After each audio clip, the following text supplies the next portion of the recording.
तो इग्नू के एग्ज़ाम में फेल या एब्सेंट होने से आपकी मार्कशीट या डिग्री में क्या इम्पैक्ट पड़ेगा, आइए विस्तार से बात करते हैं इस वीडियो में। सबसे पहले बात करते हैं कि अगर आप मान लीजिए किसी इंटरमीडिएट ईयर के, यानी कि आप मास्टर्स कर रहे हो तो फर्स्ट ईयर के, या ग्रेजुएशन कर रहे हो तो फर्स्ट या सेकंड ईयर के, इन एग्ज़ाम्स में आप किसी सेशन में फेल या एब्सेंट हो जाती हो तो क्या होता है जी। जनरली ये एग्ज़ाम आप नेक्स्ट इमीडिएट सेशन में दे सकते हो। अब वो आप कभी भी दे रहे हो वो फर्क नहीं पड़ता, मतलब आप फेल हो गए तो नेक्स्ट इमीडिएट सेशन में वो पेपर आप दे सकते हो, या अगर एब्सेंट हो गए तो।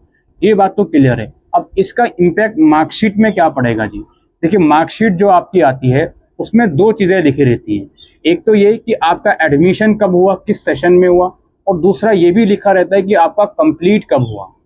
तो जो इंटरमीडिएट ईयर में आप फेल या एब्सेंट हुए हो उसका इम्पैक्ट डायरेक्टली मार्कशीट पे नहीं पड़ रहा, अगर आपने फाइनल ईयर के एग्जाम टाइम पर दिए हैं और टाइम पर क्लियर करे हैं। जैसे फॉर एग्जांपल मान लीजिए मैंने बीए में एडमिशन लिया जुलाई 2024 सेशन में। अब आइए से मेरी ग्रेजुएशन जून 25, जून 26 और जून 27 तक खत्म हो जानी चाहिए, ठीक।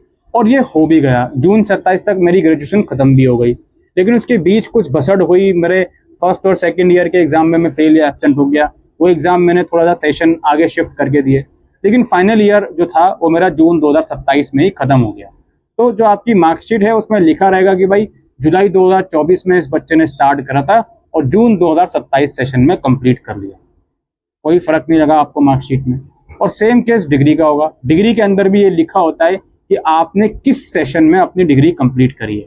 हालांकि शायद डिग्री में ये नहीं लिखा होता कब शुरू करा है, लेकिन कब खत्म करा है ये उसमें लिखा होता है। तो जो इंटरमीडिएट ईयर में पास या एब्सेंट या फेल हुए उसकी वजह से मार्कशीट या डिग्री में इम्पैक्ट नहीं पड़ रहा अभी। लेकिन सुनते रहिए, बहुत इंपॉर्टेंट बात मैं बताऊंगा। पहले बात करते हैं फाइनल ईयर की। फाइनल ईयर या फाइनल सेमेस्टर में अगर आप फेल या एब्सेंट होते हो तो यार ऑब्वियस सी बात है, जिसका अगर कोर्स जून 2027 में कंप्लीट हो रहा था वो उसमें फेल या एब्सेंट होने की वजह से उसका कोर्स 6 महीने या 1 साल और डिले हो गया। तो जब भी वो कंप्लीट हो रहा है तो मार्कशीट में लिखा रहेगा कि भाई जुलाई 24 में शुरू हुआ था लेकिन कंप्लीट दिसंबर 27 में हो रहा है या जून 28 में हो रहा है। तो उसमें दिख जाएगा कि भाई इसने 3 साल का ग्रेजुएशन 3.5 या 4 साल में करा है, ठीक है। ये इम्पैक्ट आपका आ गया। और डिग्री में भी जिस सेशन में आप कंप्लीट करोगे उसमें वो दिख जाएगा कि भाई इस सेशन में कंप्लीट करा है। हालांकि डिग्री से ऐसा कुछ पता चल नहीं रहा। नाउ अब मैं आपको कुछ चीज़ें बताने वाला हूँ। देखिए, मार्कशीट के अंदर एक इम्पोर्टेंट चीज़ और होती है जी। वो चीज़ ये होती है कि मार्कशीट में आप देखोगे हर सब्जेक्ट के मार्क्स लिखे हैं, उसके ग्रेड्स लिखे हैं, थ्योरी में कितने हैं, प्रैक्टिकल में कितने हैं, असाइनमेंट जो भी है वो उसमें लिखा रहता है। लेकिन उसमें सबसे राइट साइड में एक और पॉइंट लिखा रहता है कि वो किस सेशन में आपने उस सब्जेक्ट का पेपर क्लियर करा है, वो भी उसमें लिखा रहता है।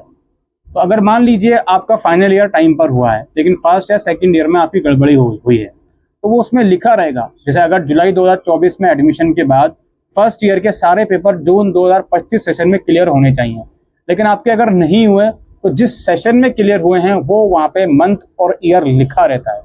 और जो समझने वाला बंदा है, जो चीज़ों को ध्यान से समझ पाता है लॉजिकल वे में, वो समझ जाएगा कि हाँ यार ये पेपर में थोड़ी गड़बड़ी हुई है। कुछ पेपर इसके फर्स्ट ईयर में इस सेशन में हुए हैं, कुछ पेपर इस सेशन में हुए हैं, यानी कि बीच में कुछ घपला हुआ है। ये मार्कशीट में इम्पैक्ट पड़ता है अगर आप फेल या एब्सेंट हो रहे हो, ठीक है। ओवरऑल जो मार्कशीट इग्नू की आती है वो ईयर वाइज नहीं आती, वो आपका जब प्रोग्राम कंप्लीट हो जाता है उसके बाद ही आती है। तो मार्कशीट में ऐसा कोई लिखा नहीं रहता कि एब्सेंट है या फेल था, ऐसा लिखा नहीं रहता। अगर ईयर वाइज मार्कशीट इग्नू में आया करती तो शायद ऐसा चीज़ें हो सकती थी, लेकिन वो आती ही नहीं है तो उसके बारे में डिस्कस ही क्या करा जाए। लेकिन ये ज़रूर मार्कशीट में लिखा रहता है कि हाँ इस बच्चे ने इस सेशन में ये जो एग्ज़ाम है ये क्लियर करा है, चाहे फर्स्ट ईयर के आगे लिखा हो, सेकेंड ईयर के आगे लिखा हो या थर्ड ईयर के आगे लिखा हो। ऑलराइट, ये कुछ इंपॉर्टेंट चीज़ें हैं जो इस वीडियो में हम डिस्कस करने आए थे। उम्मीद करते हैं ये वीडियो आपको यूज़फुल लगी हो, तो वीडियो को शेयर कीजिएगा। Thank you.